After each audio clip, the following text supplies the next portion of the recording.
Today I want to do a podcast with you about violence and crimes in neighborhoods, Okay. and I want to get like your opinion on them. The first question I would like to ask you: what are some violent crimes that you think happen either in your neighborhood or in very violent neighborhoods? What are they? What are the violent crimes? Yes. Okay, so in a neighborhood that I had lived in, which is in Roxbury, and I'm still in Roxbury, but a certain section of Roxbury, actually a young man shot through my window. Not on purpose. Well, he might have done it on purpose. I don't think so, but I don't know. I think, however, it shot through my bedroom, and thank God I wasn't sitting up in my bed, or I would have been shot. So I have actually been not a victim, thank God. I haven't been shot. But another violent crime that happened was a couple of people were literally shot right near my house in Roxbury when maybe 9 or 10 years ago. Yeah. So that's been the violent crime. So basically the violent crimes are, I guess they call it gang warfare, territory warfare against males, our male people in our neighborhoods. And so those are the basic crimes of shootings. I live across the street from Malcolm X Park, and there's been shootings there, the basketball games and things of that nature. So that is the crime that happens in my community. That's really messed up. Yeah. How do you feel about that? Well, I blame the U.S. government for the crimes that happen in our communities because they have this thing called mass incarceration, which means that they put a lot of our young men in jail and over nonviolent offenses quite often, and that causes being in jail can cause a person to be angry and then when they get out of jail they can't get a job and they don't have nowhere to go, and also they don't have an income, which makes them do illegal things, and so it causes like a ripple effect. You know, when you throw a stone in water, and you see the ripples go around like this. Yes. So that mass incarceration of putting our young men in jail creates a ripple effect of anger, of disenfranchisement, which means they can't get jobs because they have a criminal record, which makes them angry, which makes them want to do illegal things to make money because they can't get a job, which makes them defend themselves sometimes against other angry young men, and also mass incarceration causes fatherlessness in the home because you don't have your father in your home, a man in your home to tell you how to be a man and how to work or show you how to make skills so that you can make you can provide for yourself, even like be an electrician or carpenter or some wonderful man like Mr. Foxworth or these young men that you see here. Probably most of them had a father or somebody also. They had good mothers too, but they probably had good fathers also that made them be responsible or showed them how to be men. So it's a ripple effect. So that's what causes it. One of the main causes is mass incarceration. Another main cause is a single parent. It's hard for a woman to raise men.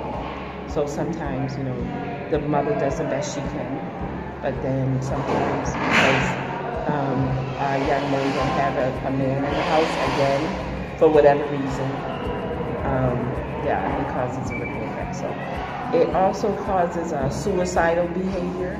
So you don't want to live, you don't want other people to live either.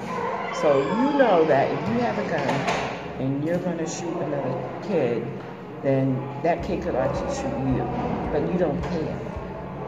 That's how these young people think out here. So that makes you suicidal. Because if you don't care if you live or die, that makes you suicidal. So it causes suicidal behavior as well. That's the cause of it. Well, how do you think, like, what ways do you think there can be to stop this from happening? One of the ways is education and having knowledge of what is causing what's making your community unsafe.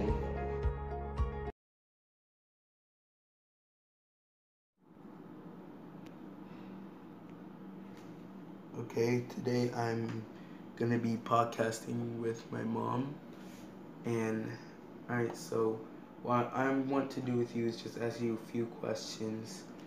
This is all gonna be about neighborhood violence and crimes.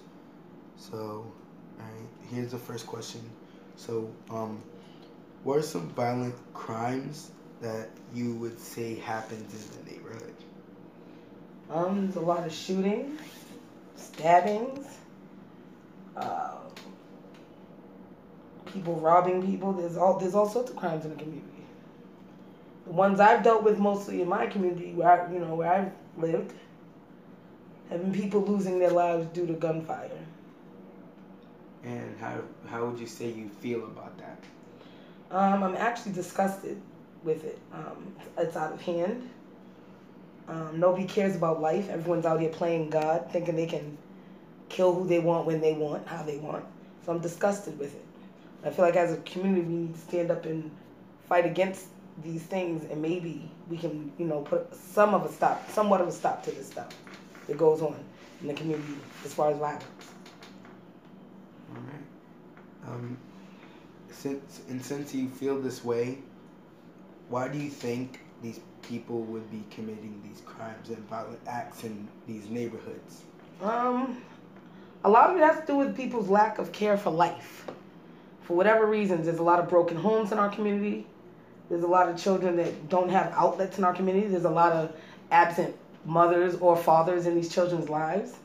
And then they grow up to not really care about authority or have any kind of proper upbringing that would have, engraved some morals into them. And they just don't care. So,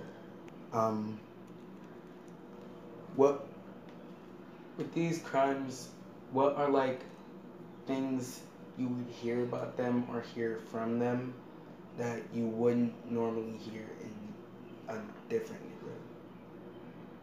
I mean, the being in the inner city, we deal with a lot of. I mean, there's crimes everywhere. Let's be clear.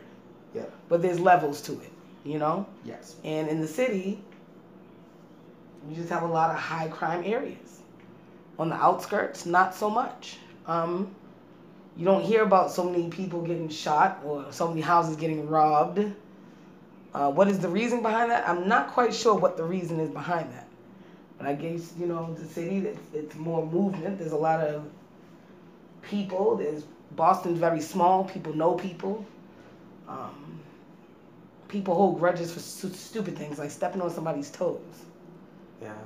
When you're in a place where it's more suburban, it's more peace of mind. You automatically have peace of mind. When you're in the city, you don't get peace of mind. You always got to pay attention.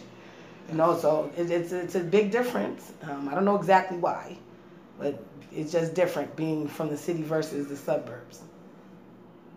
I completely agree with you on that, because when you really think about it, in the suburbs, everyone's mindset is more like calmer because there's not as much crimes going on out there.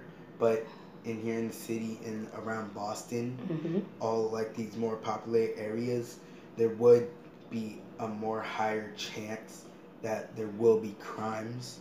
So I completely agree with you on that, and I want to thank you for helping me with this podcast. No problem. Thank you very much, son.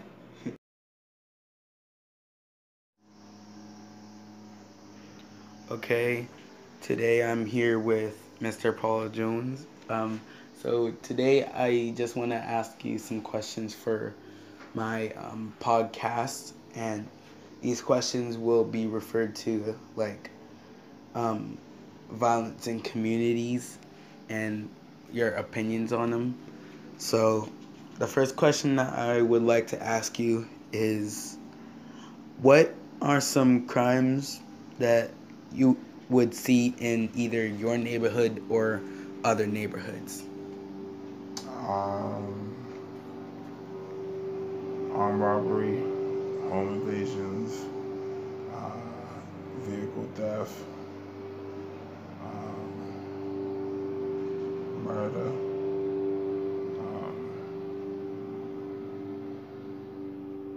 gunshots, stabbings. It all depends, I guess. So would you consider all of these like unique crimes or like common crimes? They're kind of both because a lot of people have different ways of doing crimes. It's all based upon the individual. I mean, it doesn't justify anything, but people have ways of doing crimes that put them behind bars that can cause problems in the neighborhood. And what kind of problems why do you think these people would want to do this to their communities or other communities? Well, some people don't think. At times, some people have issues with them, but it also starts with us as people and family members who see the problem but don't approach it. And a lot of times we lost sight on how to help those in need by giving a little advice or just asking people how they're doing. Sometimes you never know what goes on in people's minds if you don't say something. Saying hello can keep a person from doing something that they'll regret for the rest of their lives, or that could cause them to keep doing something that becomes a constant spiral in their life. So you're explaining like so what you're basically explaining is how in people's lives doing doing something small is really good can affect someone's whole lifestyle. Absolutely. Absolutely. A simple smile, a simple gesture, a simple question, asking someone how they're doing can potentially stop somebody from doing something negative. You never know what an individual is thinking if you don't ask a question. That's why if you see a problem, if you see something or you feel something that's wrong, you have every right to ask. It's a freedom of speech. It's not just your comfortability and your safety, but it's, as a human, it's everybody's safety. If you wasn't out there and your child was out there, you expect for your child to say something if he or she saw something wrong. So it starts at home. And what do you think there are certain things that happen at home that could really impact on the person's behavior? Absolutely. Surroundings are very crucial to a individual. Everybody is born to die. So as you grow up, you have to look at some people's backgrounds and environments, situation at home. Some people grow up in worse situations and they make the best of it as they get older. It doesn't mean that they never went through any hardships, but they made it out of their situation despite their hardships. And then there's those that dwell in it that can't find a way out because nobody wants to help, or they feel like they can't get help, so they resort to the streets or to a life of crime by trying to survive out here and getting things on their own, not being able to trust others. And then that leads to mistrust, and then anytime not dealing with your anger or learning how to deal with it, you're doing things against other people for no reasons or because you can't get what you want.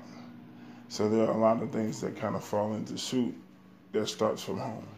Lack of support is one of the major things that is a part of crime. If there's no support at home and no guidance, you never know what a child is capable of as he or she gets older. So like if someone like I interviewed someone else earlier about this. So like something at home, like if there was no a certain parental figure, right? Mm-hmm. All right. I would thank you for having this interview with me. So, Nah, thank you for having me. You're welcome.